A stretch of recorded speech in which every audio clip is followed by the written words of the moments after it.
to the channel. This is Jada Kenya, where we talk about anything and everything to do with nails. Today's topic is something so interesting, like I'm so psyched to talk about it, and that is the effects of hard water on our nails. All right, so by the end of this by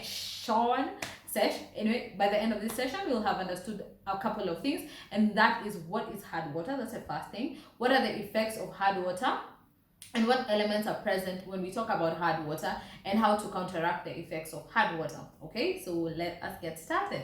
So what is hard water, and how many types of waters are there? Like, we have two types of waters, and that is hard water and soft water.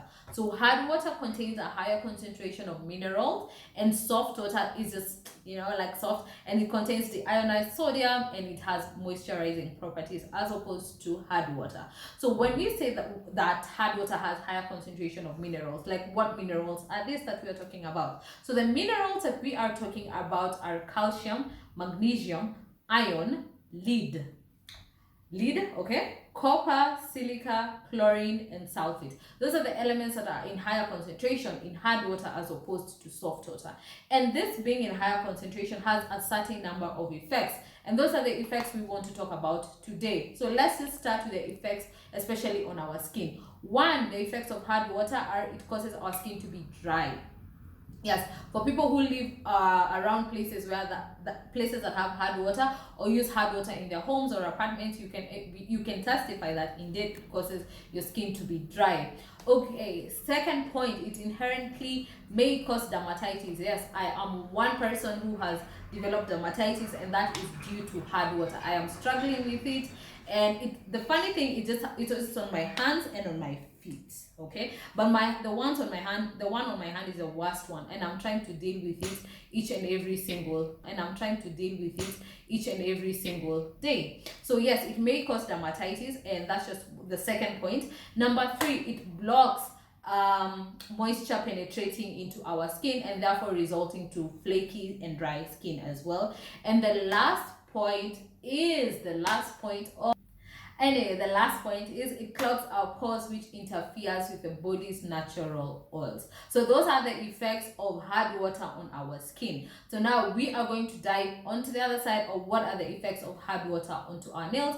And with this, I will go picking the certain elements that are there in the hard water and the effects that they have on our nails. All right. So now let's talk about the elements and what effects that they have on our nails. So the first element I'm going to talk about, is calcium.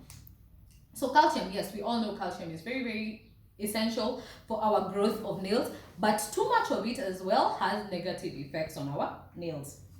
I really tried getting what negative effect it has on our nails, but I really didn't get one. So I don't want to come up with something that says that it has some negative effects. So the second element I'll be talking about is iron. Too much iron, especially in our water, which is caused by hard water, has iron. So too much of it causes the texture of the nail plate it causes a change in the texture of the nail plate, which causes it to dry out and become very flaky as well. Okay, so the other elements that cause certain damages to our nails are sulfate and chlorides. Sulfate and chlorides, what they do is that they take away the natural oils, they damage and they strip away the natural oils on our nails, resulting to brittleness. All right, so now that we've understood that, now what are the general effects of hard water on our nails? So the first things first is that for some people it may damage the nail bed. All right, and then it may cause stunted growth of your nails. All right,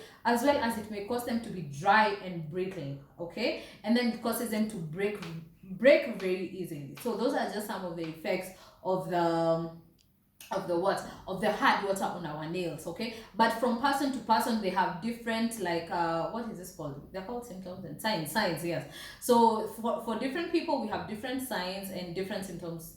Not signs and symptoms, but that have different effects on each and every single person. But yes, in general, hard water does have effects on our nails, and those are the ones I stipulated. So the dryness, the brittleness, the breaking, the damaging to the nail plates, the stunted growth, and they chip very easily, and they even split for some people, like the nail splitting. Yes, and then for some people, as I said, on the skin it may cause dermatitis, and I'm one of those people who have contact dermatitis. That is due to the effect of hard water. So how do we counteract the effects of this hard water on our nails. So one of the things, and it's not that I'm promoting my product, but moisturizing of your nails and your skin on a regular basis. Like when you leave the shower or when you're done washing the dishes, like try and moisturize your hands. Like for me, if I do the dishes, because like of late I don't really use gloves, but my skin tends to be very dry afterwards. So what I have is, like, for me, I just mix like ginger butter and Vaseline, and then ngombe, not Vaseline, like ngombe. I mix these two products. Aremis, yes, thank you, Aremis. I mix these two products. Oh my god, I'm calling it ngombe. Aremis and jada butter, and I mix them and I oil my hands, and it sort of like tends to make my hand not as flaky as it used to be before. And also now for my nails, what I do is that I do like more hydration than I used to do. But what I have tried to do is, when I'm using the gloves, I also end up heating the oil for like 5 to 7 minutes, like just like a double boiler kind of thing. So like I have hot water in the oil, I just let it swirl for 5 to 7 minutes, and then I heat it up, and now I apply it onto my nails. And this prevents my nails from breaking, it prevents stunted growth, it prevents like all those things. So yes, like regular oiling on a regular basis, like always polish your nails. Like polishing your nails helps your nails retain moisture, and the moisture that is needed is a balance between like water and the oils. And then again, don't always like use your removers like on a regular basis. Try and just use your removers like maybe once a week, and then like when you notice a polish is chipping off, like just like apply a fresh coat of polish, okay? Because also that constant use of like removers and then you're in hard water, it sort of like strips away a lot of your oils which we require for healthy, strong nails. So I hope you did get something from our short tutorial where I was confused half of the time, but it did make sense. Like those are some of the notes I did get for you. So thank you all. I'll see you all next time. Bye.